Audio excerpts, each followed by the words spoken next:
Ayan mga ka-ICTV, mga ka-OCTV, papakita namin sa inyo kung paano magpatay ng apoy gamit ang fire extinguisher. Ayan, so ipakita natin yan. Ayan, samahan nyo ko guys. Oliver Caro Mix Vlog. Anong unang gagawin? Una guys, tatanggalin natin yung pin. O, tatanggalin yung pin. So, tanggalin mo. Ito yun kanina. Paano pagtagal na pin? Hihilain? Hilain, putulin. Tapos, hihilain. O, pagka nahila na? Pagka nahila na, so hawakan mo na to. No, kukunin mo yung nasil niya. Oo, nasil. O, tapos, itutok mo. Tapos, tirahin mo siya sa taas, ganyan o. So, no. May baga pa.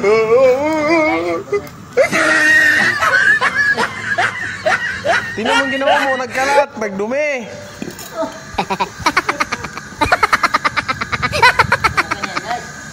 So, ganun lang daw magkalat. Pero mga ka-ICTV, ito lang talaga ang tamang paraan para pagpatayin ng apoy ng ganon. No, kasi ano lang, maliit na apoy lang naman yun eh. O, nagkakalat pa ng pulbos. So, ganito lang guys kung paano tamang pagpatay ng apoy, no?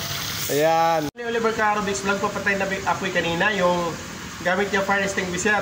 Tapos, yun siyempre, yung ginawa namin apoy, maliit na mga kahoy. Naglipara, nagkakalat tuloy guys. So, ang gagawin natin ngayon, ito na yung tamang way ng pagpatay ng apoy. Hawakan mo lang yung hose, may tubig. Tapos, pasirit mo lang ng ganyan. So, wala kalat. Basa naman. Yan. Ano ah? Oo. Guys, ano? Patay na nga yung apoy oh. Patay ang apoy. Pati baga patay. Patay talaga. Yan. Namatay. Tapos namatay na yun guys, di ba? Kuha natin ng plastic. Balot natin yung plastic. Ibenta natin sa market. Pera pa. Uling. Uling. Yan, uling mo. Balik ka rin natin kasi may usok-usok pa. So pag may sunog pala guys, binabaliktad pa pala yun guys.